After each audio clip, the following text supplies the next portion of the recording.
ஒரு சமயம் இந்திரன் அமிர்தம் வேண்டி பார்க்கடலை கடைய முற்பட்டார். திருமாலின் உதவியோடு தேவர்கள் ஒரு புறமும் அசுரர்கள் ஒரு புறமும் நின்று வாசுகி என்ற பாம்பை கயிறாகவும் மந்திர மலையை மத்தாகவும் கொண்டு பார்க்கடலை கடைந்தனர். இருபுறமும் பிடித்து இழுத்ததால் வாசுகி பாம்பு வழி தாங்க முடியாமல் விஷத்தை கக்கியதோ. இதை கண்டு அஞ்சிய தேவர்களும் அசுரர்களும் சிவனிடம் தஞ்சமடைந்து அனைவரையும் காக்க வேண்டினர். சிவபெருமான் அந்த கொடிய நஞ்சை வாயில் போட்டு விழுங்கினார்.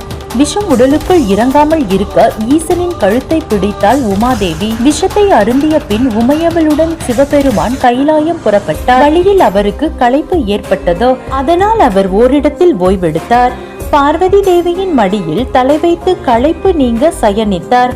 அந்த இடமே சுருட்டப்பள்ளி என்று சொல்லப்படுகிறது.